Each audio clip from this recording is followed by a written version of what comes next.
So about 2014, there is a wave of constitutional challenges to Michigan's tax foreclosure statute.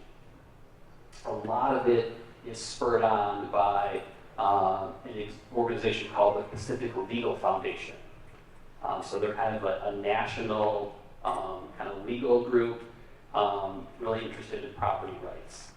So the focus was those properties that go to auction and more is received at auction than the taxes due in loaning. We call that, here it's called surplus proceeds, here it's called remaining proceeds, here it's called excess proceeds. So as I mentioned a few minutes ago, under Michigan's law, the treasurer, the foreclosed government unit had no discretion.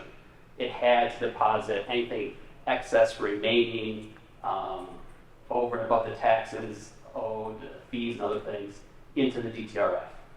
So these cases started to challenge that on both Michigan and U.S. constitutional grounds. And so the U.S. constitutional grounds is the Fifth Amendment of the Constitution, and it's called the Takings Clause. And you can't take property without just compensation. So way back to civics class, and looking at the Constitution, that's one of the original amendments. So for years, these cases ran kind of parallel tracks in state and federal court. So we had a few federal cases filed in the west side of the state, and the federal district is called the Western District of Michigan. So all the counties in the Western District, the west side of the state, up the peninsula, and then Eastern District of Michigan had a few cases as well filed.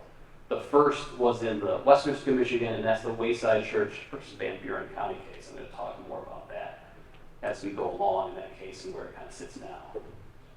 So again, I said at the bottom here, I mean, frankly, treasurers, acting as FGU, they often use the surplus funds to offset other losses on properties. So as far as the number of properties that sold, and there was some sort of excess proceeds, remaining proceeds, surplus proceeds, for many counties, I mean, it didn't offset those properties that they basically lost money at auction or received no money at auction, and they were taking on right of first refusal, or they were, often go to the land bank or things like that. So it wasn't like it was a huge, I'll call this a money maker for some counties. So things changed in Michigan when the Raffaelli decision was issued by the Michigan Supreme Court in July of 2020. So the Michigan Supreme Court held that the surplus, remaining proceeds, excess proceeds violated Michigan's takings clause, so the Michigan Constitution. So Michigan has its own takings clause.